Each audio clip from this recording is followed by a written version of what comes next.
All right, we are back for the eighth installment of How Should I Introduce You?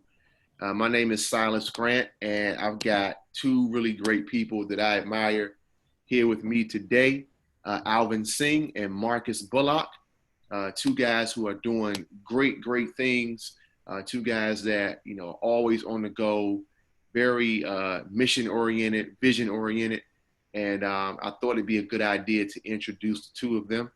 If anyone's watching for the first time, I'm doing this, what I call an experiment, where I'm taking people in my contact list and friends of mine and saying, hey, this person should meet that person, and just kind of sitting back and watching how the conversation goes. So again, I thank all of you who've been watching along this period of time, this journey with this experiment, and we're going to keep it going here. So what I'm going to do is I'm going to read what I asked both of these guys to send me, a short message that would describe how they'd like to be introduced. Even though I know the folks that I'm having on these shows, I am not ever at a point where I, try to make an estimate on how they want to be introduced. So the purpose is to respect people and to introduce them the way they'd like to be introduced. So Alvin Singh grew up in Nashville. When he was growing up, he wanted to be a diplomat. Instead, he became a DJ and a tech entrepreneur. At one point, he lived in South Africa, built a mobile app, and then moved back here to the States, man. So, guys, welcome Alvin Singh to this installment of How Should I Introduce You? I missed that part about going to HU, man. I didn't know that. I should throw that in there. That's an important part. Yeah, brother, for sure. And Marcus Bullock. Marcus said that when he was young, his mom wanted him to be a pastor and an electrical engineer. However, he wanted the life that the fellas had on the corner. And a few bad decisions later on, he ended up in front of a judge with an 8-year sentence at 15 years old. Today, he's leveraging those experiences to build technologies that serve the same communities where he grew up. So, guys, welcome Marcus Bullock to How Should I Introduce You? What's up? Thank you for having me, man. That was cool. Yeah. Which HU, Alvin? It's certain which HU. You know what I mean? What you mean, Marcus? HU? Come on, I got somebody's got to answer that one for me, man. You got to answer that one, man. Come on, man. Hampton.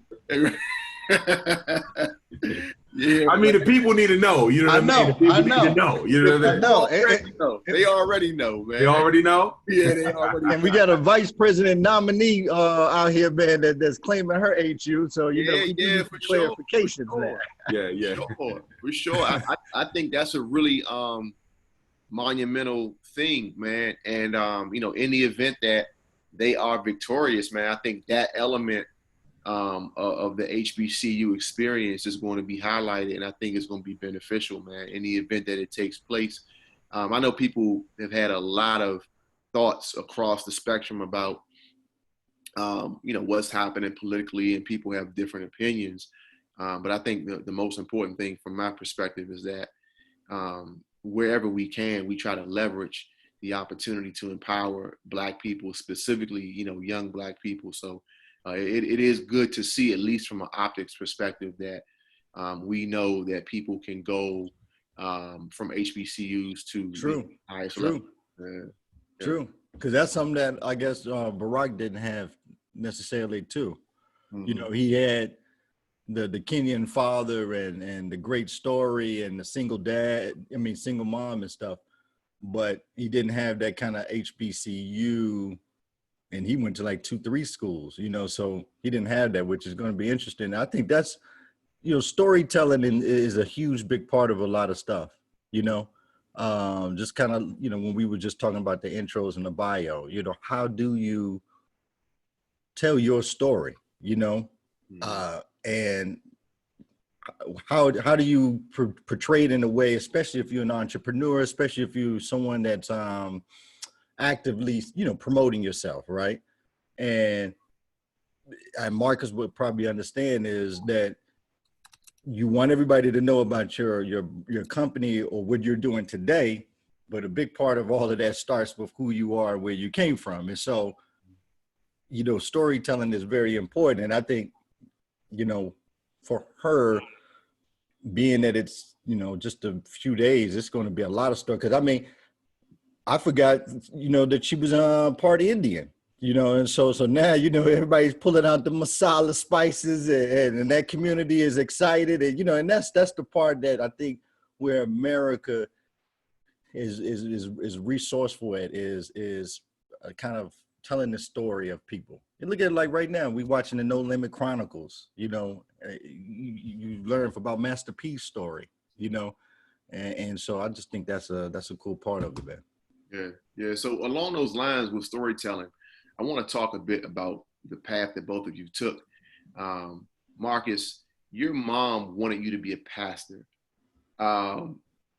Tell me, what do you think? My mom probably on a low probably still wants me to be a pastor. Oh, listen, no, listen. Anytime a mother, a black mother, has that sort of path in mind for you, it's never you know what she thinks? She's like, he's gonna do the flick shop, it's gonna turn into a prison ministry, and then he's gonna become a pastor.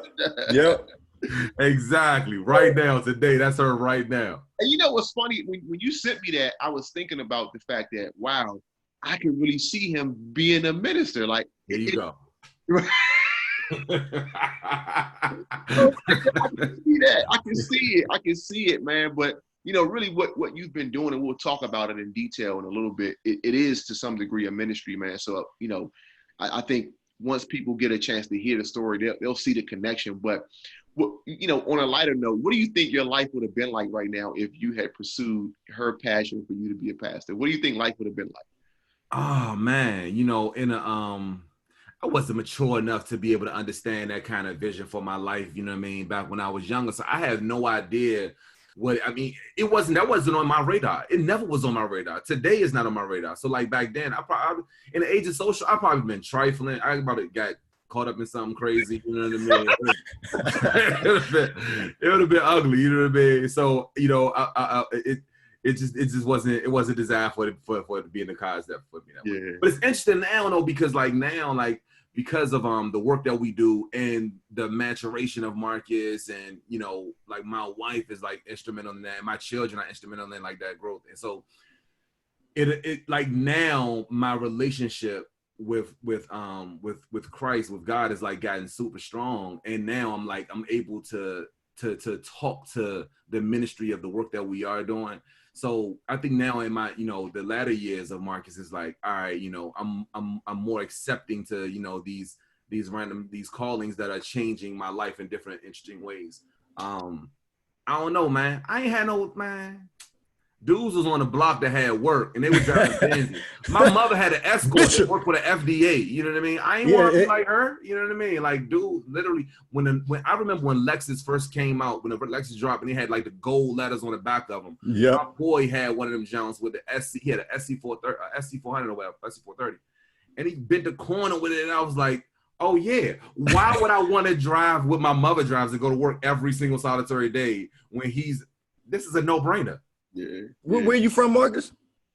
So I grew up. So my mom, when my mom was with my dad, my father, he was like, he played, ironically, he played ball, right? He played in the ABA. And so they lived in Mitchellville. They split up when I was like 2. And so we moved with my grandmother in Northeast off Division Avenue on J Street. So I grew up in Northeast. And then when we got into like middle school, my grandmother moved to Forestville.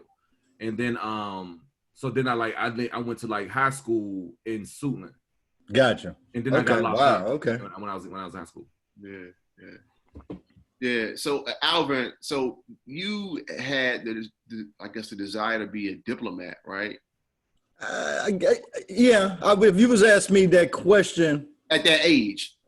Well, no, not really at that age, man. I'm gonna be honest. So we're saying at that age, if I was young, I would lean more towards sports journalism. If I were to be honest, if I think of like where my first start and kind of where I'm at with media, I will go with sports journalism. So it started with, you know, sports and Michael Jordan and you know, who was that? Walter, all of them, football, everything. And it just started off as writing my own article about these guys. So I would say that's my writing background. Probably when I got into school, I was more in the, trying to get in some in diplomacy. Got you. What do you think life would have been like if you'd have ended up being a diplomat? Same thing what he just said, man. It would have been all kind of stuff. I don't know though, man. At the same time, I would the best way to answer that, would I be able to strengthen my friendships and things like that? Because when you in that world, they're gonna send you to Indonesia for 2 years, and depending on your position, I lose my friendships with people. I wouldn't be able to be going to a homecoming game, or I wouldn't be able to go bump into someone that I knew from school like that. I mean, you're just restarting your entire life almost, because a lot of, people that we know, either for, security reasons, they just can't say, so I don't know. I think for me, it just wouldn't fit with who I am today, because it starts off with that, like, yo, what do you do? And I work for the State Department, and it's like, oh, okay. And then, well, I work for wherever, and I think for me, I just wouldn't feel comfortable with that as my first, introduction to people. So the DJing part started early. Okay. That was when I was 12, 13, 14. And so for me, it was seeing the DJs get money and loading the speakers up, and had the what did my man have? He had like a Jeep or something. And because my sisters are older. And so when they went to school, I was hanging with the guys who was DJing. And that to me was more, which led to marketing and, and that kind of stuff. Yeah. It's interesting because you mentioned DJing, and when I started this concept of how should I introduce you, Versus was one of my inspirations, bringing two people together, like in the room. What do you think about that concept? It's like, I guess specifically during the pandemic, how it's evolved into what it is now. I like it, man. I'm the one on. So me and a buddy of mine was having a debate because he wants to, like, man, they should take it to, BT or VH1 or Vervolt and step it up and hire the production. I said, nah, man. I said, the way it is right now is the best way. Don't monetize it. It's unfiltered. And that, just keep it that way. There's some things I'm with, like, all right, we got to take it to a higher platform and more people should know about it. But then there's some things that I just like it to just be below the surface. So I like it, man. I think it's a brilliant idea. Yeah. I'm with you. I think I love the organic feel of it. You know what I mean? The authenticity, even like the horrible sound at times. Yeah. Right? Like it signals, that it's real authentic, like folks being artists in a moment. You know what I mean? And I don't think that could be captured if you had high production. And then I think that it'll eventually end up fizzling. You know what I mean? Or it'll become so commercialized that we wouldn't be able to have some of the same kind of reactions. Because like certain people you give it on, you're like, oh, you gonna do what? Like, yo, Rick Ross 2 Chainz kind of right. Like, Rick Ross's was nice. He's man. gonna turn it all the way up. He's just gonna. That's how you know what I mean. That kind of level of, you know what I mean, like spontaneity and authenticity, I think it just shines through on the the way it's designed now. Yeah, I agree. Yeah. So music has been a big influence on Black culture, and I think Black culture has been a big influence on global culture, right? I think the argument is being made very clearly that, we lead the way when it comes to culture and when it comes to just way of life, right? Entertainment, digital space, the whole 9 yards. Why do you think, despite that, there's such a lag in terms of inclusion in the technology space? Because technology is supposed to be about advancements. And if the culture is what advances us and the people that create the culture are not included, like how do you think we move forward to kind of close that gap and make sure that the lag doesn't stay the way that it is? I'll let you jump on that one first, Marcus. What you think? Yeah, I mean, I think it's an incident one. I mean, I think the conversations I'm 38, and over the last, and I live, I eat, breathe, live, sleep, tech in the sector. And a big part of the work that I do is wanting to try to, build pathways to success for folks in the tech sector, and specifically for folks who have a criminal justice, criminal background history. I think, over the last 3 months, I've been talking about my blackness in tech over more than I've talked about it in my 38 years of my life. You know what I mean? Mm-hmm. And I think that it signals that we're moving in a direction where it allows me to be able to be a little bit more hopeful, because I think that, we all understood that, innovation is stalling as a result of the lack of diversity or inclusivity inside of, the tech sectors. And people folks ask me like, yo, how did, why Flickshop or how Flickshop? And I'm like, yo, I got 8 years of market research, you know what I mean? And the thing of it is that most people like that come from my community, like they have incredible ideas. The talent definitely is there, but a lot of the access and opportunities, and most importantly, like the access to the change makers and the innovators that are controlling some of the gateways to onboarding success for folks. I think that, I don't think, and I don't even know if it's like a malicious blocking of folks out there. I think it's just like unconscious bias that says like, yo, I'm gonna call my boy who I went to school with to work on this project with me, and it becomes a series of I'm gonna call my boy, and none of my boys happen to look like Marcus. You know what I mean? And so, and now it's become a cycle, and I think that more attention is being, shown there, and slight, I think that, and I also think that like it shows that the way that the our tenacious spirit to be able to push through, and no matter what sector we in, like, and always typically goes back to like, whether it somehow in hip hop culture, like it penetrates, you know what I mean? Like that sector. And then we bring something new in it. And then all of a sudden the force is like, oh, where has this innovation been innovation been, you know what I mean? In your backyard, I've been texting you and DMing you and dropping you emails and coming to your office and fighting in every single solitary day in order to be able to get here. And then it becomes a different kind of conversation. It's like, all right, now this is cool, and you've gotten yourself here. Now we want to be able to support you in our voice, and in all of this, right? And maybe even lend some space. But now it becomes a different conversation when we start talking about investing our dollars that allow for other different types of legacy building for a different lineage. I think that that's a different conversation that we're starting to shift toward, because I think we're starting to at least get to that barrier where we're like, yo, wait a minute. This is real talent, and maybe right. No. I'm glad you started first, because I have a saying that I use. I even got like a T-shirt. Remind me to give one to him too, Steela. It's called "Tech is the New Hip Hop," and when I mean by that, when I say that, I use it more on, think of the garage band analogy, right? So back in the day in hip hop, you have your DJ, your MC, and your B-boy and your graffiti guy. Well, now as a startup, because we always hear the whole, Google started in the garage, and Apple started with, this, and Instagram had 10 developers and $1 billion company. Well, the reason why I kind of say tech is the new hip hop in a sense is that just what you said, we have the innovation and the trend setting part of it. But then when it comes down to, understanding some of the distribution of it, that's where it gets, kind of, switchy. For example, in music. So the music industry probably told Russell Simmons, these aren't music structure. What are these guys saying? And they're not even using instruments. They just, and so it was probably so many questions of, is this music that's going to last like Mozart? And is this music that's going to last like a Coltrane or something? And of course, the early guys was like, yeah, this is not only they just music, but they got fashion and they got their own lingo.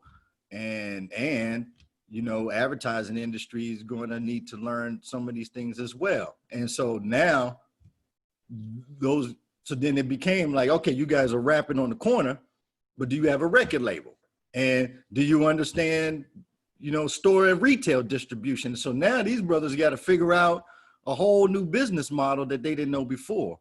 And so to answer your question on kind of that inclusion and kind of slowdown, I think we're the trendsetters, and we easily become the early adopters to things. So we are the first ones to set off with TikTok trends. Look right now. I think right now I was listening to NPR.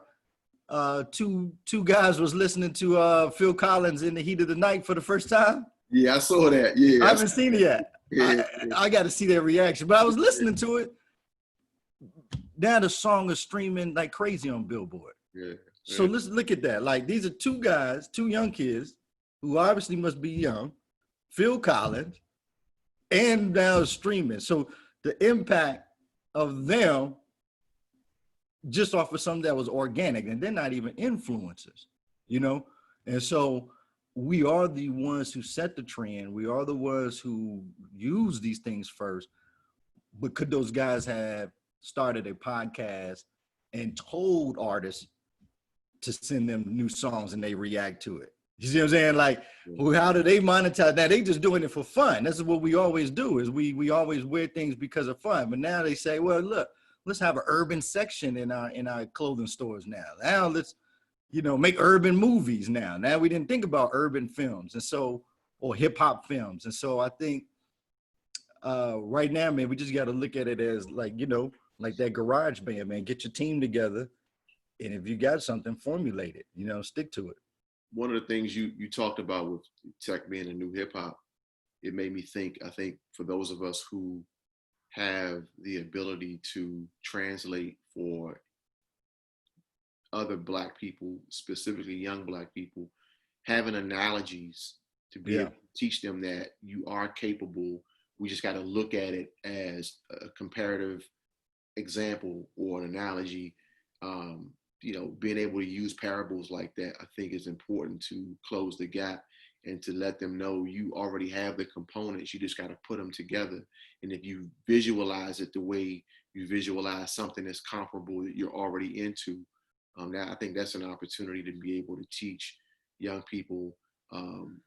Because a big part of the 90s, it was about record labels, man. How many of guys that we know had record labels? Everybody had, everybody had record labels, and it was about getting a song, a mixtape, the logo, then gear. Now, man, your DJ, I thought about this, your DJ can be your marketer. Your MC can be your project manager or, founder. Your graffiti guy is your graphics guy. He's going to make your flyers. Your breakdancer is your salesman. He's raising the money. He's out there getting, our software should go with your company, or, you should buy this. And so, because he's got to get their attention, and that's that little 4-man team. You can do a lot right there, Yeah.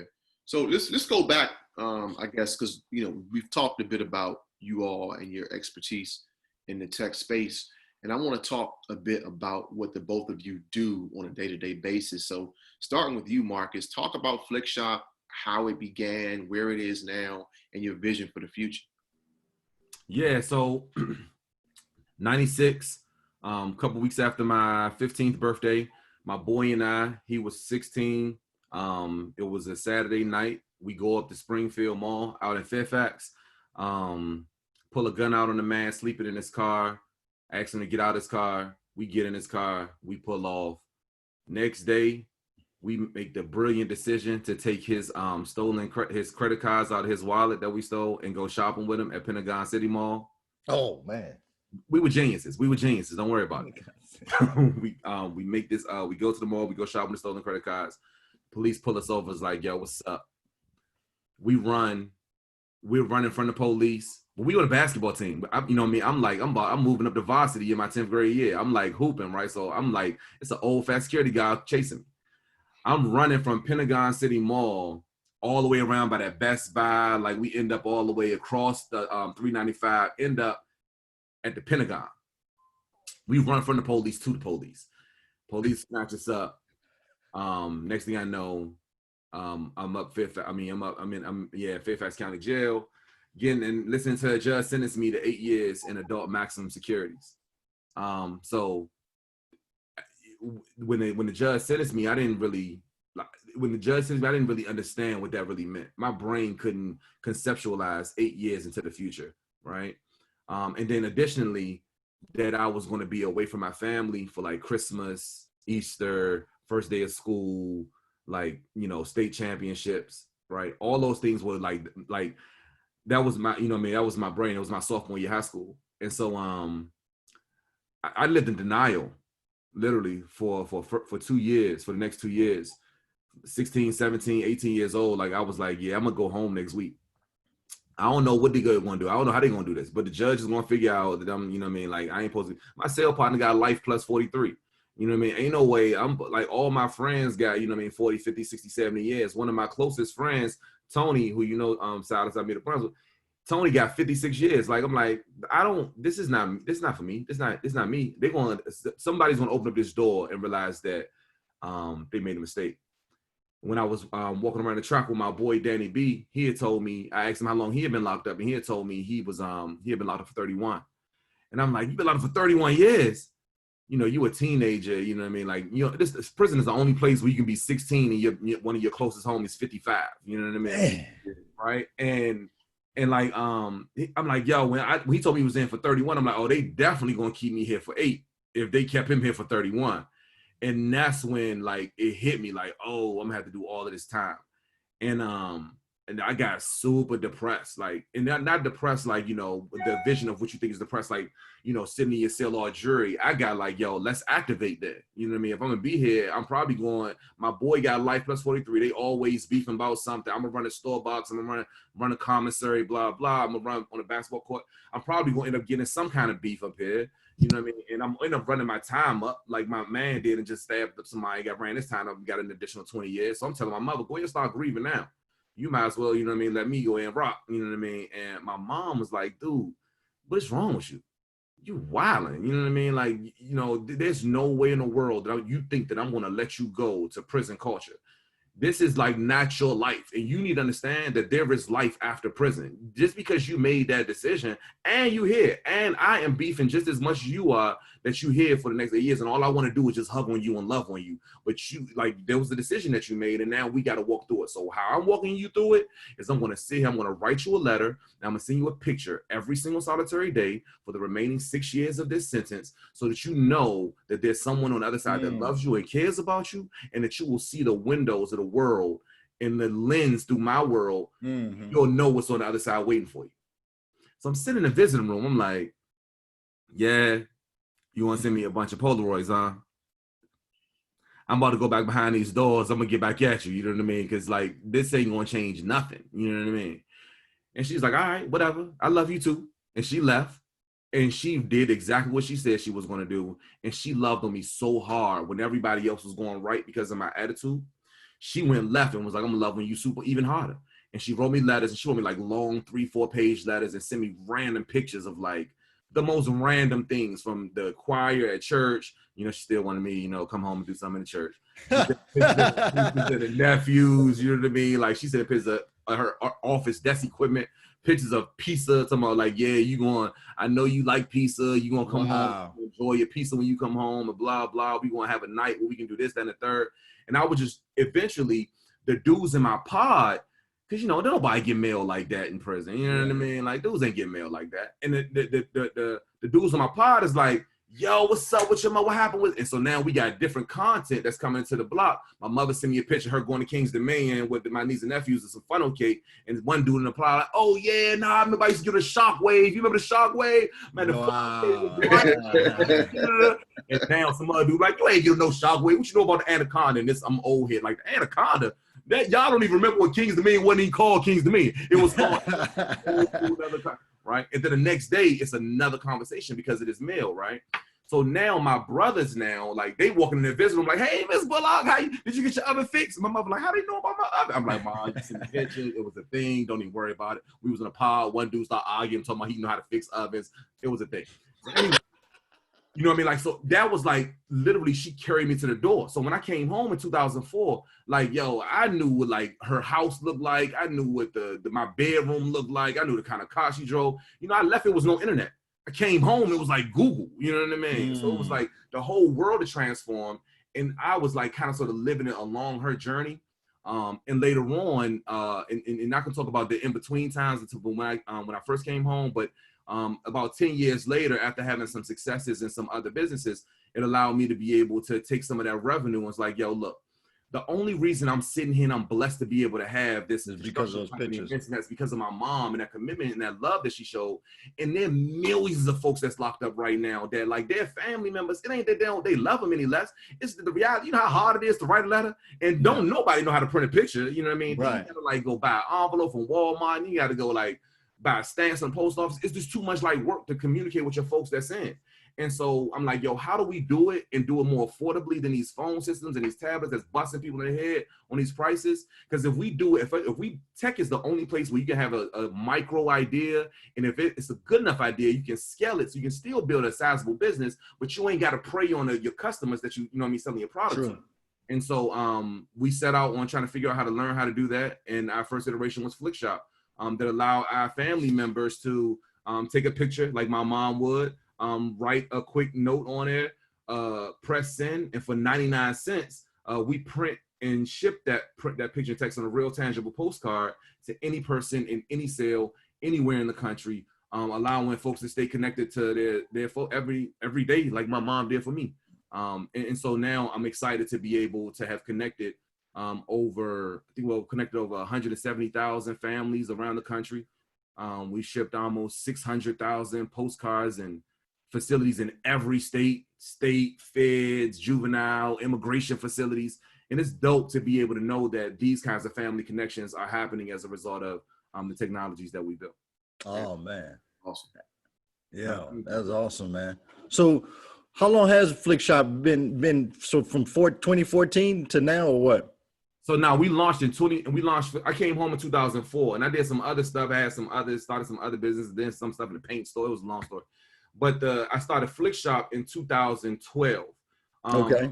We spent the first 3 years just jumping through the bureaucratic red tape of just trying to get our technology approved inside of these facilities, right? It was like, dude, you want to ship something into a prison? Right. And you a black dude trying to ship something to a prison. And you a black dude with a felony trying to ship something to prisons. Good luck with that one. Right. So, you know what I mean? We had a lot of barriers up front, you know what I mean? But like in tandem during that time when we were launching a company, Flickshop wasn't the only thing. I still knew that I had to live, right? So I committed like, maybe 30% of my time and like all of my off time to Flickshop. But I had another construction business that I had started several years prior that I was running. And I just grew it, you know what I mean, from a small. So is Flickshop just yours or you co-own it with someone else? So, I mean, so now we have investors and shareholders, Gotcha. on our cap table, but I'm still a CEO, and then we have a pretty decent team that helps me. No. I remember one thing that came to mind. I used to work at Caribou Bookstore. Yeah. And we used to ship every Friday. We had to ship books to inmates. Family members would come in and order these books, and we had to ship it. They couldn't ship it, and it had to be paperback, can't be hardcover because people put razors in the hardcovers and stuff like that. I really to see.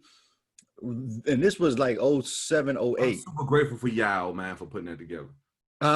I'm super grateful for Yao and that whole team at Caribou. Yeah, man. Yeah. And so this was like 07, 08 because they closed down in 09. Were you there in 07? Yeah. I was 06, 06, 07. My co-defendant worked there. Do you know Dwayne? Dwayne, that sounds. Which Dwayne one was he at? No, which store? He worked in the Bowie store. No, I didn't. But that was the big store that we did good at. Oh, you worked at the Pentagon City and the Iverson Mall one. Yeah. Those was my two stores I was managing. Oh, okay. And man, just to see people though, I mean, you see people sending, Malcolm X and the history books, and COINTELPRO and Panthers, and then you be seeing someone sending the Sex Chronicles and Coldest Winter Ever, and the hood books, the hood novel books. Like it was True to the Game, all of that, man. It was a whole True to the Game. That's throwback. Yeah, yo. That was all power right there. That was, and even 50 Cent had his own little G-Unit books, hood books, because he was signing all of those hood authors, which I thought was genius. But and the second thing that came to mind was I saw something on Shark Tank that was similar to Flickshop, and it was more for tourists. I forgot his name. And it was the same exact concept, but when you're on vacation and you want to take a picture and, you know, send this postcard to someone, and that physical, you know, thing makes a difference.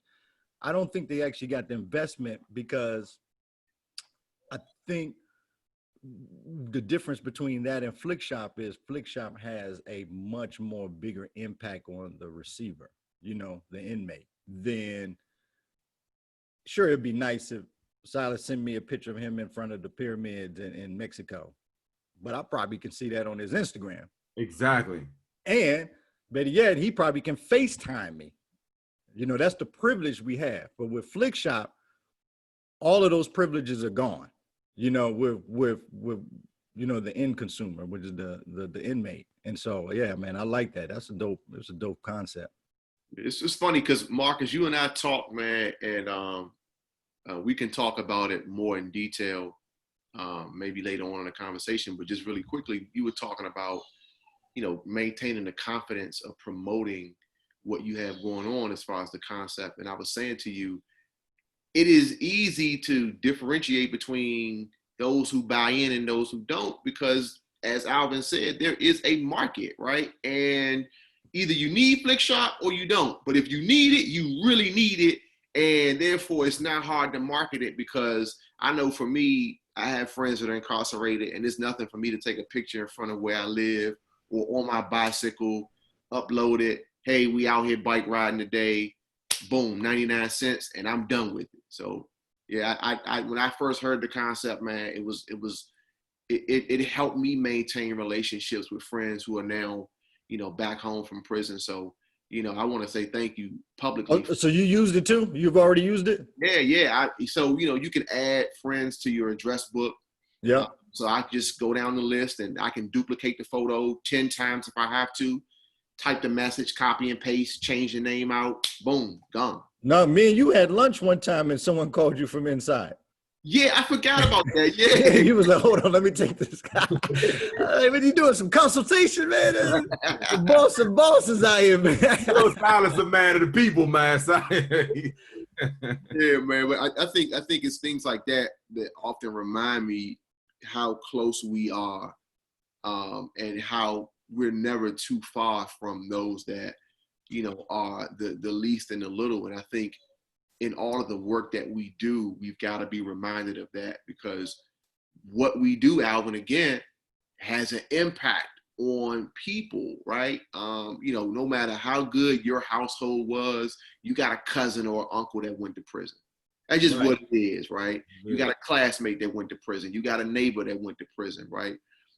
So, you know, those sorts of examples that you just mentioned, getting that phone call in the middle of a meeting that you got to take, it keeps me grounded. And, you know, it lets me know that no matter what experiences I have past or present that elevate me to I guess a different societal level, man, you got to stay rooted. You got to stay grounded. So, you know, again, let me drop one more on that, because it just came to my mind. Yeah.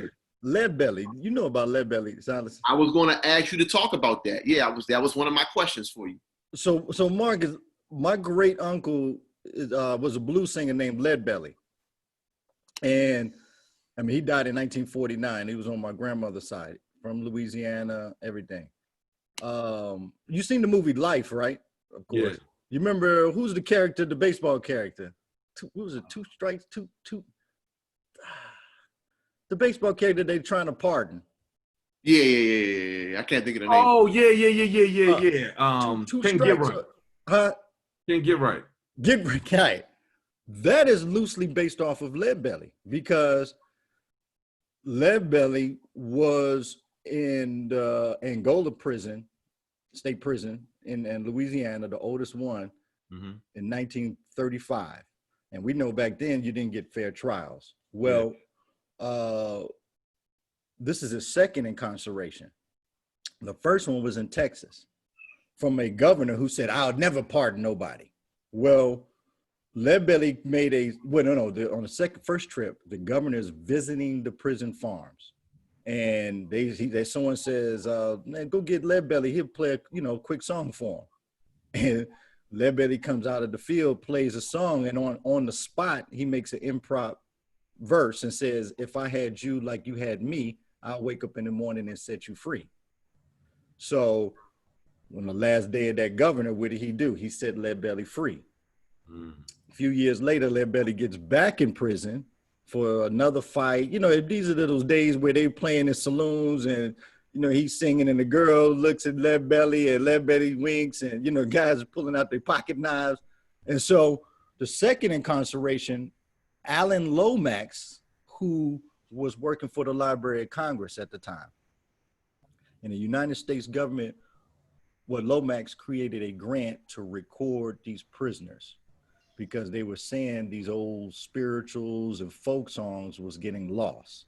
Jazz and the new music was coming up, and those old, you know, songs was those field songs, work songs, because he does a lot of those chain gang prison songs. And so Lomax goes in and records, and someone says, yeah, you need to record Lead Belly. And Lead Belly, of course, says, well, look, I got freed once. Maybe you can drop this off at the governor's office again. And sure enough, Lead Belly was pardoned, right? Some say, you know, he was pardoned on good time and good behavior. Some say, yeah, Lomax did drop the record. Well, man, who's been pardoned twice? Right. That's what I was going to say. A black man, too. A black. Crazy. Twice. And sure enough, when he came out, he was already 40-some years old, but he ends up starting, you know, the whole rock and roll Beatles and Rolling Stones, because all of them would listen to his records, his songs. And so, and that whole Nirvana, Where Did You Sleep Last Night, and Black Betty, we hear that at the sports, you know, oh, Black Betty. That's his song. And so, but with Lead Belly, I mean, just think about that. Like for him, he used that opportunity of his guitar and his music to free himself. And there's a lot that didn't have that, you know, didn't have that opportunity or whatever it is. But I mean, he's just one of the few. And so, man, his guitar is right there in the museum in Smithsonian in DC. It's upstairs. Wow. Yeah. So he's someone that looking to, you know, just that a prisoner who came out and impacted the world after he came out of prison, you know? Yeah, that's a dope story. Yeah. Thank you for sharing that one. Yeah. And I appreciate you taking time out to even recognize Flickshop, man, and the impact it's had on your lifestyle too, man. I appreciate that too, because you know the reality of it is, you know, most times I get so consumed with, you know, now like I'm growing in this role as a CEO and as a tech CEO in a growing company, and I'm stuck behind my computer screen or meeting with teams or investors or, you know, marketing team. Like that's my life now. And while internally I'm intentional about trying to find ways to hire more people that look like me or hire people, I'm like, yo, you got a felony? You ain't got a felony? You can't work here. Like, nah, sorry. But you know what I mean? Like that's been a lot of the place with my work. In the earlier stages of Flickshop, I spent a lot of time in places where I would have an opportunity to be able to meet the people who use our product. And now I just don't, you know what I mean? So sometimes you get lost in the instant because it's a thankless job. Like no one thanks a CEO for anything, you know what I mean? Except on payroll day, right? And so it's a thankless job. And so you hear this and you like, dang, yo, the work is really is impactful and it's really touching real lives and it's real people. It's not just numbers on data charts, you know what I mean? And that's important to be able to hear, man. So I'm grateful for you in that moment. So I want to acknowledge that. So thank you. Yeah, no doubt. Al, man, you've written books about managing your presence online.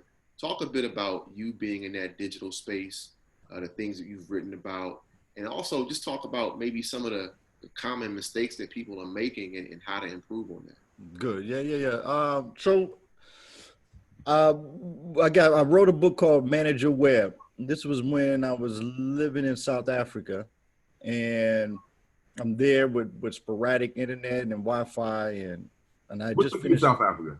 With what? What took you to South Africa? My wife is from there. She's from Durban in KwaZulu-Natal.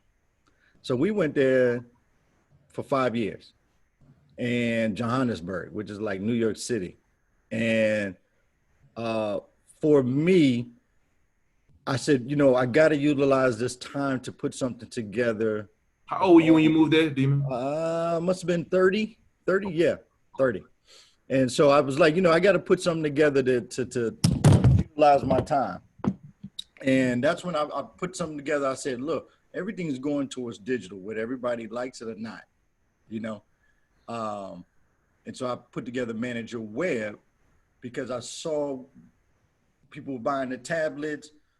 This was not even Netflix. They was buying the tablets and the phone and multiple social media accounts. And so everybody's doing things because they want to be, up the, with the keep up with the Joneses, but then they weren't managing it properly. They were feeling overwhelmed by it. So I said, start things like getting the strong password. Facebook has like 6,000 accounts every day that's hacked, every day, daily. So start things with, a password that doesn't have a word in the dictionary. Unplug, use it to have a day where you do like a little digital Sabbath, where you're just not doing nothing. Go outside, go exercise, kind of, because, we were all just handed these things and just kind of like, go ahead. And now you got, internet 24 hours and you can do things. And so if you're not like Marcus, who's looking at it from an entrepreneur producer standpoint, your mind can easily be consumed. Here he was able to take something and say, let me utilize my life story as something I see a market for and create a product for it. Not everybody is, 98% of people is out here literally scrolling through their phone 4 or 5 hours a day, and not writing something like what Silas is doing to bring value to people. And so, and that's okay. Not everybody, is supposed to be that way, but try to be mindful of it, as it was my first approach on writing Manage a Book. Just be like mindful of it and buying the domain. So, buy the names and domains, if you got a job, then create a side hustle to where you can do things on the side, where they're selling stuff on eBay, where they're selling, doing taxes for people. What is something that you can do that can set you up? And so that was what that whole book was about. Now the new one is called Freedom Papers. Yeah. And then Freedom Papers is now about multiple income streams, because as we see now, that whole economy is shifting. Jobs are being lost. And so now I look at it, if we were back in 1813 and we was on the plantation and the guy says, man, you'll never get free. You can't afford your freedom. I would say, hold on, man. Well, how much is it? Like you saying this, but how much does it cost how much did the master pay for me? And if that's the case, I'll start tomorrow with $1, and just kind of, and then the next day I'm gonna bring $2. And then because if slaves back then was from $400, look at the posters, they was like $400 to $1,200 for a family, And so today, what is our debt? So is it our old student loans or our old car loans, or I have credit card debt? What are the things that you can do to where it's not this overwhelmed dark cloud over your head and, I can't pay for it, but better yet, take it in a more prideful way and say, all right, I got this big debt or something that's over my head. I got my job or I'm looking for a job, but then what is something that I can make? Go back to the tech is the new hip hop. What is my ebook? What is my course? What is my t-shirt, that I can make? What is a mask? I know someone who sews.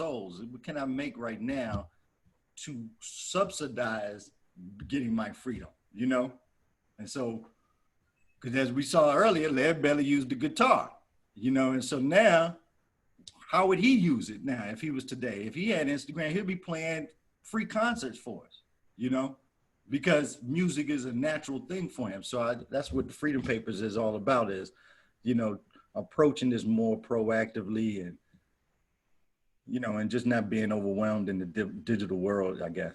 Yeah. So the both of you have been working extremely hard on your respective concepts and your businesses, but the both of you married, children. I'm married with a child. How have you all tried to or work to balance family life and pursuing your passion, your vision, and your work? What are some things that you guys have done that you think have been working well?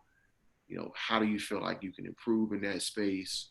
How aware are you when maybe you're working too hard, or maybe you not putting enough work in because you're being pulled in different directions? Yeah.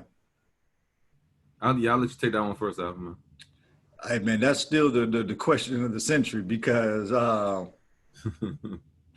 I call it juggling elephants, but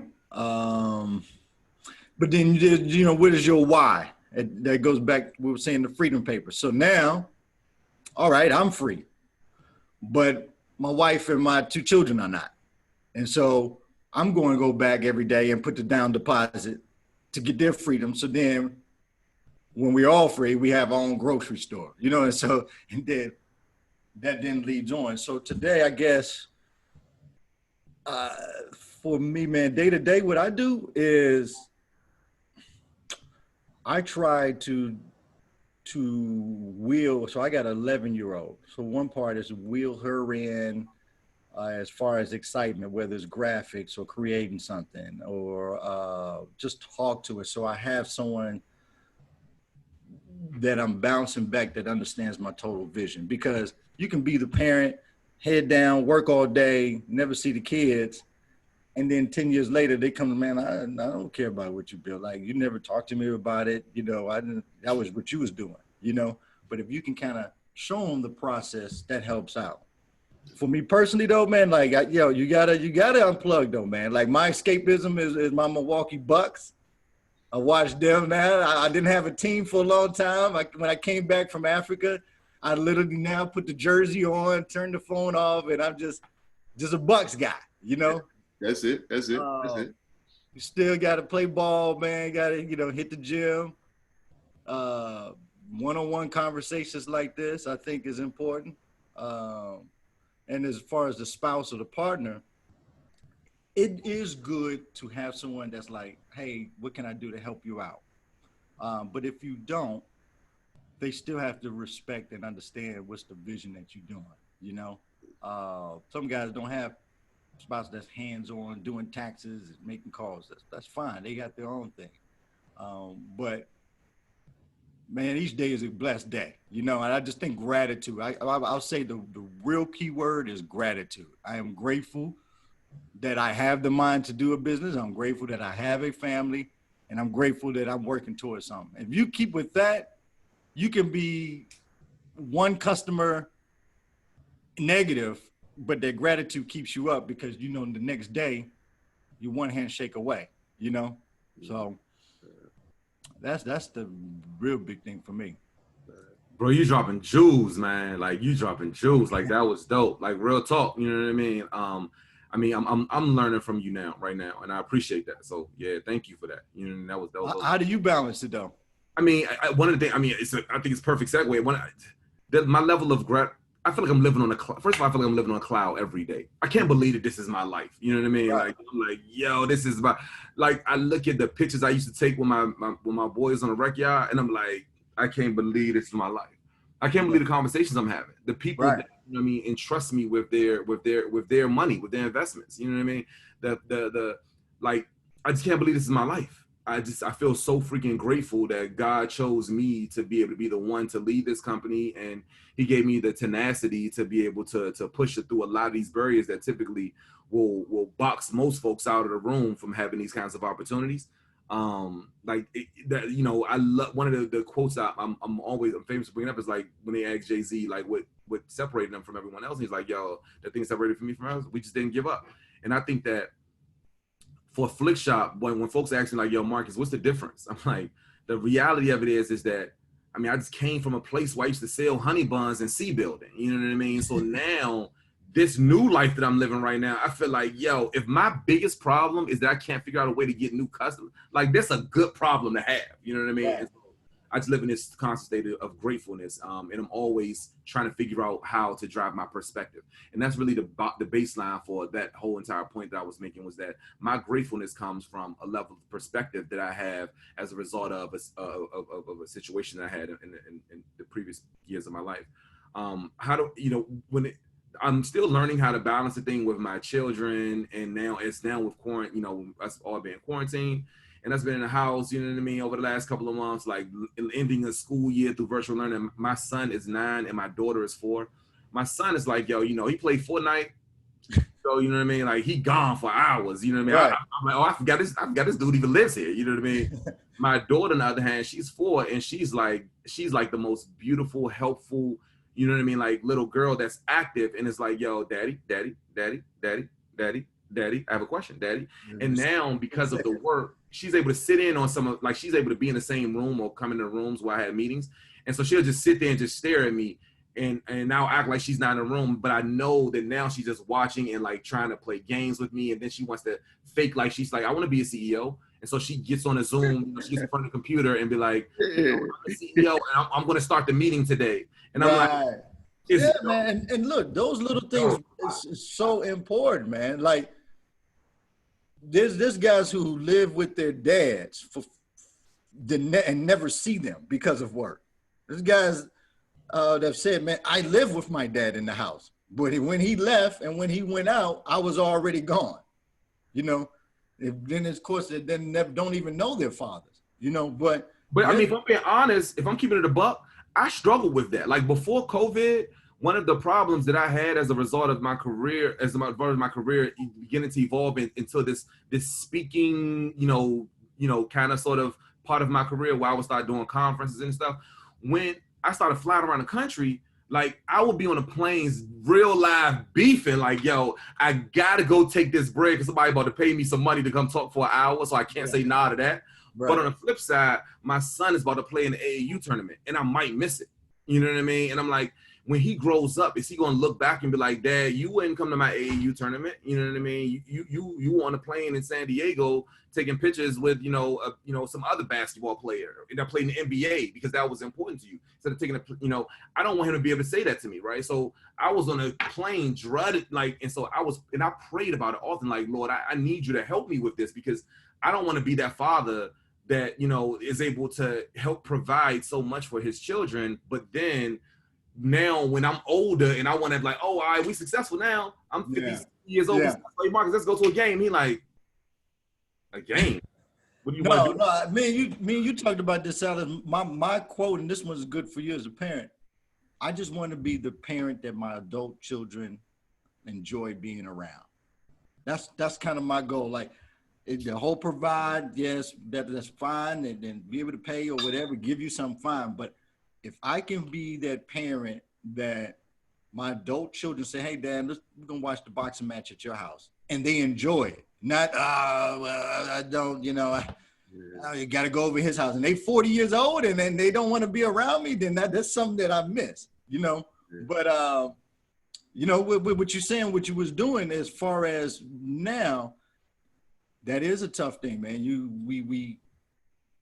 Are we working for them now, or are we working for them later, or are we working for ourselves? Because you can't regret, man, not following your passion. Imagine who wants to be around someone that says, man, I had this idea and I was almost there and I just gave up, because I wanted to be around you guys more. Then now everybody really don't like that because now they guilty for you stopping what you was going to do. So it's a one is like, yo, I went hard for 10 years and yes, I missed a lot of things, but I feel better and, and here's the results versus I was almost there and I gave up, because I wanted to, be close to you guys. Well, that's not what we were wanting, so it's a constant measure, I think, man. Yeah. I'm thinking as you all are talking, so the most important thing that I've observed and witnessed is keeping people informed, right? Yeah. So Marcus, your daughter knows what a CEO is at 4 years old, right? Your son at 9 knows, what that is. So, for me, what I've learned with my wife and my daughter, who's now 18 months, is that when I leave the house, it has to make sense. Yeah. It has to be aligned with whatever my vision is. So I made a commitment going into the second half of 2020 to read a book per week. So I'm now on like book 6 or 7 for the second half of 2020. Started in July. And last night, it was funny. I was sitting on YouTube just playing around watching funny videos. And my wife was in the kitchen and she looked at me and she was like, how's the book reading going?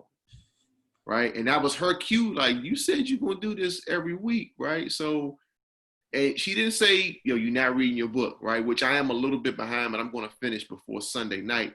But, I told her that I was behind maybe on Wednesday or Thursday. But here I am Friday night, just playing around on YouTube. So her knowing my vision, her knowing what I'm trying to do to create this routine, and her own creative way of saying, get back into the book. If she didn't know that that was my vision, she wouldn't be pushing me to do it, right? And if she didn't know that that was my vision, she would potentially be upset if I wasn't spending more time because I'm head first in the book, right? So just informing people of what you're doing, I think, is half the battle. And you think about, imagine us 20 years from now and we're mentoring 15, 16-year-old kids, right? And we're sharing all this knowledge with them. And we didn't do that with our own children, right? To be quite honest, in many instances, infidelity comes from the fact that you end up sharing new information with a person outside of your house, right? Mm-hmm. And the person at home doesn't know what your new visions or dreams are. A lot of times people talk about that. It ain't even really like the physical piece as much as it is you share with them something that I don't know. True. Right. So, I think keeping your kids and your spouse informed is probably at least half, if not 3/4 of the battle. Mm-hmm. Yeah. That's the truth. Yeah, I appreciate that, man. Thank you for sharing that, Silas, man. Yeah, no doubt, man. No doubt. We talked a little earlier about investments and raising capital. Obviously, COVID-19 has caused us to rethink everything. And, as we talked about earlier as well, Blacks in the tech space and digital space are already behind. What do you think holds for us in the future in terms of raising capital and just being in a space where we can have more accessibility to funding and capital for the things that we have in our minds to bring them to fruition? Well, for me, so one of the other things I did was invest in a company called Parpic. This was when I was in. You invested in Parpic? Yeah. Hey, come on. Joe Burks. Yeah, that was come up. That was a win. Yeah. Dude's from Nashville. Her mom is my sister's best friend.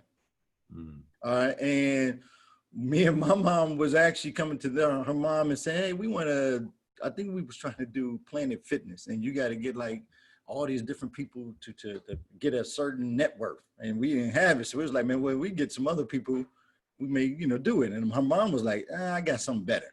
My daughter's working on this, as pictures, algorithm. Okay, so for anybody who doesn't know, Parpic would allow you to take pictures of screws or replacement parts.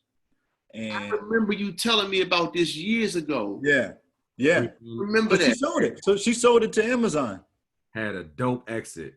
Oh, but keep explaining it because it's kind of in my mind. But so like let's say like farmers or someone have a screw, and it could be big, wide, short, all of these different things with screws. And there you go. So you would just take a picture of that, and what the app would do is help you find where to get it. Now this is farmers, tractors, plumbing, airline, aviation. And what she found out was all of those screws was in the telephone book. And what was happening was people would say, yeah, I think it's 2 inches. And it really was 3 inches. And, that makes a big difference. You got to send it back. Then they got to send you the right one. So she found it was $1 billion in just sending replacement parts because people didn't have a central database. And she created this picture. So she was trying to scan all of these screws and parts and everything into a database. So when it pops up, you would know where to buy it. And Amazon ended up buying it and let her run the office in Atlanta. But I was part of it in the early pre-seed stage, friends and family round, while I was still in South Africa. And I'll come on one day and I saw she was on the White House demo, the first demo day. And I was like, man, there it is, man. God is good, man. I'm word.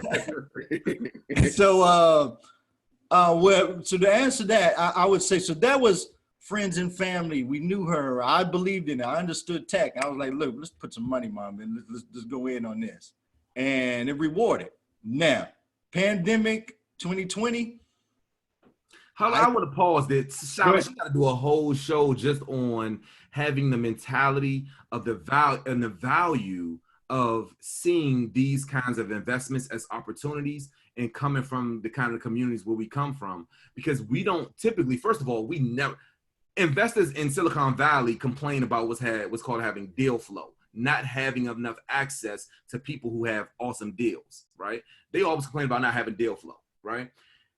People in the hood, we don't even know what a deal is. You know what I mean? Right. And when we see a deal or hear about a deal, it typically seems like it's game, right? And because especially when in the tech sectors, because you're like, yo, it's foreign to you. You ever heard of it? Because if somebody before Flickshop, I'm gonna keep it a buck. Before Flickshop, when I was running a construction company, and someone would have told me, Marcus, come and throw, however much, $1,000 of your money into this new tech company that's going to be scanning screws and allowing people to find out I'm like, yeah, nah. Like, who am I giving this money to? And what is she going to be doing with it? And what do I get from it? He hasn't made no money from it. Why I get money? And what do I want to make? And how do I make money? I don't even know what that really means. And I think that's a whole conversation that, like, there's an education component that I think that's so valuable because I'm beefing that I didn't know what I know now and know how the entire piece of a country over there on the West Coast made billions and billions of dollars off of market cap companies that have like started just like Jules. Right. So it's one of the pause there to say like, yo, what Jules did was freaking brilliant. And then also with Part Pick, but having the propensity to see this as an investment opportunity, I think signals something to who you are as a person, Alvin. Oh, it was a no-brainer to me because she worked in Google. So to me, it was, what is her background? She had worked in Google and she called up Granger, which is the farmer parts and stuff like that. So it didn't come from just her thinking, oh, this is what I should do. It came from an experience, just kind of like with you. It was an experience calling up, oh, my granddad can't get the tractor. That's checked. So now I see the market. And two, she worked with Google, so she was the inside on what tech. So it's very, how I look at it. You and her story, very similar. It's just, but some people wouldn't kind of, that doesn't connect the dots for them to really like, oh, I see what you're saying. Yeah, they are two different. You know, it's funny because I think. So I know you guys have seen the stories about the Susus and that sort of thing, right? In this whole period. And I was talking to a friend of mine the other day. What we do, we get to the money first in terms of like our desires, and we don't desire to get to know each other first, right? So I think getting to know one another, learning about what we're doing, learning about our intellectual capacities, our professional capacities, that makes a difference first before we start talking about let's invest together, right? Right. I think we've got to do more of that, which is why I developed this concept, because we want to go out and meet new people and we don't often optimize the contacts that we have, right? So Marcus, Al came back to DC a few years ago for like a few days, right? And he randomly hit me up like, yo, we need to get together. I didn't know what we were going to do. I just picked him up from the hotel. We went to Bus Boys and Poet. We sat down for about 3 hours. He broke out his laptop. He was just sharing random stuff. We had no rhyme or reason. No, we didn't. No agenda. None. No agenda. He just pulled out his laptop, was showing me stuff. Park pick was one of the things he talked about, but my mind wasn't ready then, right? He blew my mind with all the things he was sharing with me, right? And some of the things that he shared with me then I use today, like Calendly, Trello, all those apps he was showing me. That was 5-6 years ago, right? Yeah. It got to the point, Marcus, where one day I didn't even know Calendly was black owned at the He's time. a black guy. I didn't know it. I didn't know that. I didn't know that. No, you just said that was 3 years ago. I just found out a month. Yeah, I didn't know that. And I use that like all the time now, right? So Marcus, it got to the point where, you know, I would reach out to Alvin randomly, like, Al, I need to talk to you, right? I just need 30 minutes of your time. And he had so much information, and I respected his time so much that I would send him an agenda, right? And I would like put it to the minute mark, right? And it got to the point where it was so beneficial that one day I just randomly PayPal'd him like, yo, you deserve this much per hour. And you spent an hour with me, and I just want to send this amount of money to you, right? And the point I'm making is that this pandemic has caused people not to be able to go to the bar and not be at happy hour and not drink while they're talking. You got to have real sober, intentional conversations with people.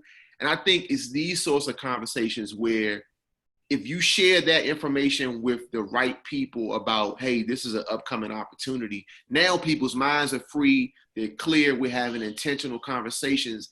And I think we don't value the interactions that we have first before we start talking about the money, right? So we got to build a community and we got to build tribes where this right here is more common, because random jewels, as you mentioned, Marcus, are being dropped in these discussions. And if we keep them going, and we can come back months later, pick up the conversation again, and then we gradually start learning. And to your point about tech being a new hip hop, now we can make analogies on our own. If I can do this, then I can equate that over here. But it all came from the fact that I intentionally set aside a half hour or hour and a half to talk to somebody who has some vital information for me.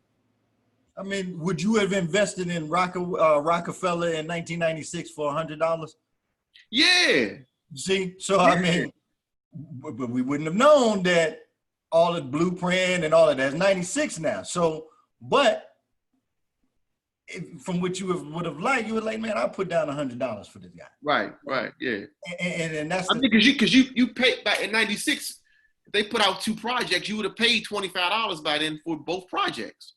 See, so that's my point is you're either going to be the consumer of it or you can be the investor.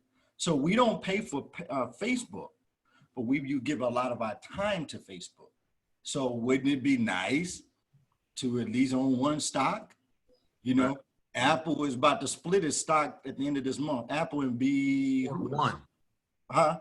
4-1. 4-1. And someone else just now, Beyond Me. Tesla went 5-1. Okay, Tesla already doing it. So, you know, you got to try to look at yourself on these things to say, well, what can I do with what I have? And that's the network, you know, and that's where it comes in. Now on the raising, Marcus, have you ever thought about crowdfunding and stuff like that? Because during this pandemic, I saw the brother with the trucking fleet company. He raised $1 million. I know Dawn Dixon, she's got like a Bitcoin. Dawn crushed it. She's killing it. She raised $1 million. And another girl named Angela Benton with her Streamlytics, she raised $1 million. What do you think of those? Like that approach of crowdfunding and everything else? Yeah, it's one of the things I consider crowdfunding, because of where we were in the business, in the other connections that we needed in the company outside of just the check. Because like we need the check, right? And we need the check for growth, but we are already a post revenue generating company, and so our check is like to accelerate the growth, right, and allow us to be able to continue to innovate the product, and to market the product that we already have. But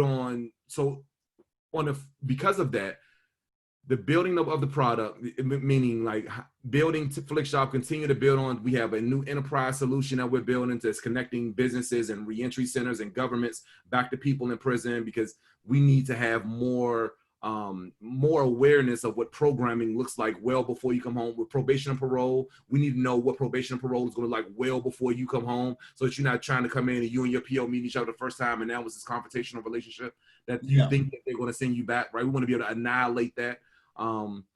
So anyway, these new systems that we're building as a result of these new deeper technologies with our data and our AI and our machine learning, we need investors who have experience running companies and doing the kind of work there. Yeah. So we need them to not only, I need your check, but additional to the check, in order for us to accelerate our growth, so we don't spend 2 to 3 years trying to figure out how to rebuild the technology. Yeah. You guys have already invested in companies who have already built these kinds of machine technologies. Can you make this connection for us?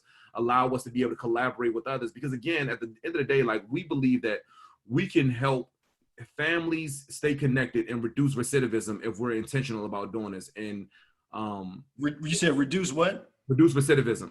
What is that? We don't want people, when you come out of jail, you ain't going back. Recidivism. Yeah. So like they stat the data said resent or no RECI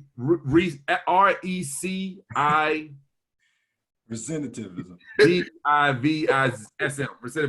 Recidivism. All right, man. Listen, I remember Living Color where the brother was like that, and he was making up the words, man. You gotta jacketize. Yeah. All right. Okay. I just got. All right. So yeah, but now, yeah. So that's the reason why we decided not to crowdsource, because I think that crowdsourcing is an incredible. You know, when you have a product and you're like, yeah, look, I can figure out ways to get the community involved in this idea of mine, and each one of you guys, if everybody chip in and pay me $20 or give me $100, we can build this thing that can be meaningful, it can grow. No. You know, to add on to that, the crowdfunding, I thought I had it up here. I had this little Marcus Garvey certificate, and it's like a replica. You get it for like $5 or something. Oh, no, like $10. But it's the replica of the Black Star Line certificate that he was handing out to everybody when you bought $5 a share. Mm-hmm. Now, if you know the history, they was getting shares in Panama and Barbados. There's families that was like, yeah, my husband done spent his whole check on this Marcus Garvey Black Star. They done spent the whole $5. And the pride that people were having, if you in Nicaragua, that's different from Harlem in 1920. You know, you get $5, man, that's a lot of money for you. But if you buying into Black Star Line, there was a pride that was with that. And so in the crowdfunding for you is different because of the stage that you're in. But let's say, you know, people that's starting, they really got something that's got good traction. I don't down that. You know, there's many different ways to skin the cat, but I also like, hey, you can get $5, you know, from 100,000 people to get you to go where you need to go, you know? Now, did he buy the right steamboat with it? He did. He bought the wrong steamboat with the money, you know, but it's something about in 1920 how you was getting $5 per person, whereas now me and you right now can create a text messaging, Marcus, right now, and you can literally be like, look, I need 1,000 phone numbers, shoot them the text, $20 a share, you know, and it can possibly blow up, you know, and that's how I look at crowdfunding as one of the things I want to be, I want because I think this is a great strategy, and I'm glad that you pointed this out, and I think that, you know, I had couple of questions I think that the folks will want to hear, like I will have wanted to hear, you know, in the earlier stages, like one, tactically, what are some of the platforms that you can use to like see where you can, like who has done that successfully crowdfunding. So, you know, if you could talk a little bit like, you know, about like Republic or any of those kinds of Republic, who else? This is my day-to-day job right now is with Kiva. This is who I'm working with, a company now that's got an initiative program with Kiva. But yeah, it's Republic. Who else? Net Capital is one. Net Capital. So I mean, these are companies that, and you can talk a little bit about the whole crowdfunding thing. But one of the things before you get into that, I will also like the folks who, I did a video I was going to get ready to post on Instagram this morning, in fact, and I had a conversation with someone. It was like, yo, Marcus, I'm raising $250,000. I'm trying to figure out how I got this pitch deck. I'm walking to meetings and no one's writing me a check. Like this idea is going to be life changing. How do I get the money? And my response to them is like, yo, the reality of this is that somebody, you was watching Shark Tank and you're thinking that the folks on that TV show, like they came on that show with an idea and they didn't have a working made model business that's already kicking off revenue. Because the job of the VC or the job of any investor, I don't want to use technical jargon, right? The job of any investor is to make money off of your idea, right? Or your business. And their job is to throw money. I like to use the term, your job is to create the fire. Their job is to use the gasoline, which is their money, to make your fire bigger, right? But too many folks are like, yo, they are going pre-fire stage, right? They ain't even started a fire yet, and they're trying to raise capital, and it's premature, and they're wondering why, including me, right? Like there's certain stages of my business where we were wanting to raise from certain kinds of investors, and like, Mongus, you ain't nowhere near these milestones. The unfortunate reality is that they don't tell you that. They just say no. They just say no, right. No, and that's where that mentorship, I think, comes into play. Because, like you said, for him to ask you, I don't understand why, and you was able to give that, kind of assessment. That's 10 times more helpful for him to walk out and not knowing, like, man, nobody wants to invest in me, So, but yeah, there's a couple of them. Republic, would you say the Net Capital or Net? Yeah, Net Capital is one. Indiegogo and stuff like that is more for like if you're doing creative work and films and you want to do, a movie and you don't have enough money for it, or if you want to do a T-shirt or like a, special clothing line, like those are pretty good. But the other ones is more like startup. Like you got to really say, I'm going to make this in 5 years, 10 years, and I need this to hire someone. So it's a lot of homework, man. That's the whole point. You got this. You've crowdsourced something recently, right? What's that? It was a joke that turned serious, right? So my birthday was in June, and so a few days before that, I was just looking at road bikes because I ride bicycles a lot, and I saw this bike that I liked. And it was like a real nice looking bike. And I took a screenshot of the bike and I was just looking at the bike. And I posted on Instagram. I was like, yo, everybody that follows me gave me like $1. I could get this bike, right? Wow, that's true. Yeah, so it was a joke. And somebody texted me like, yo, you gonna get that bike? And I was like, nah, not right now. They're like, why don't you just put the GoFundMe up? And then another person DM'd me and said it. And after like the fourth or fifth person in that week, I was like, all right, I'll think about it. And then this one girl I know, she reached out to me like 3 times and was like, yo, when you gonna put that up? So on my birthday, people were like sending me messages, happy birthday. And she was like, yo, where's the link? So that day of my birthday, I just put it up. And the bike was like $4,500, right? In the course of maybe 2 days, 3 days, raised like a little under 3,000. What? Wow. Yeah, it's crazy. Like it was maybe like about 2,500 over the course of 2 or 3 days. And I didn't get that bike, but I purchased like a comparable bike with the funding that people raised. And the thing is, you talked about getting on fire. I've been posting videos of me on my bike since I got on Instagram in 2013, right? Word. I've been to Philadelphia. I've been to New York. I've been to Austin, Texas, riding bikes. And we got a bike ride later on today that we're doing at a Union Market in DC that we do every third Saturday. Like 80 people come out and ride with us once a month, right? So between that and I guess the goodwill that I've developed and the work that I've done in other spaces for people, there were people that were like, yo, I don't mind giving you some money for that, right? You deserve it. Some people were saying that. There were some people that gave me contributions that I'm afraid to even tell you how much they gave me. That's how much it was. Wow. There are probably 2 people that contributed a quarter of that 2,500. Wow. Themselves, right? Nah, you know what? It wasn't even on your mind. Yeah, no, you know what? I think the 2 people that gave the most, it might have been a third of that between the 2 of them. And they were like the first 2, boom, here you go. Wow. I got one of them and I was like, yo, this is crazy. But, you know, you one thing that you see, I think, when you start an initiative, you see the work that you've put in.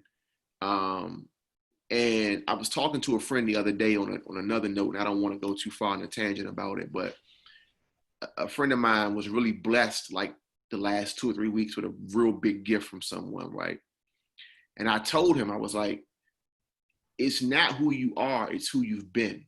Yeah. Because sometimes when you say it's just who I am or who you are, we get real spacey and spooky about it, right? We think it's like this big spiritual thing. But when you say it's just who you've been, that speaks to the path you've walked. So many people want you to support their business, their initiative, their nonprofit, but they can't really show you the results of their path just yet. So it may not be time yet. You're not on fire yet. So I can't add the gasoline because I'm just pouring gasoline on logs. There's no fire there, right? So Marcus, that's a real good analogy. I'm going to use that, you know, in my talks with people because it makes a lot of sense. But, you know, my story of crowdfunding with the bike, it was a real eye-opening experience. And more importantly, it's caused me to try to do as much as I can to take care of that bike because I realized that's not something I went out and purchased on my own. I put money toward it, but a lot of people put the lion's share of the money toward it. So I feel like I'm the CEO of that bike, right? I'm trying to keep it clean and I'm riding as much as I can, and I post the miles that I'm riding on the bike, and I've got goals for the mileage I want to do on it, and I'm just trying to be as transparent, sharing it with, I guess, the shareholders, so to speak. Yeah. Right. Yeah. Dang, I didn't know. I missed that one, man. Yeah. It was great. And that's the thing. I didn't really I made like one post about it. I put a link in my bio. I was real reserved about it. I didn't want to press the issue. If people wanted to do it, they can do it. And they did it. So I'm thankful for that. Yeah, no, that's dope. That's dope.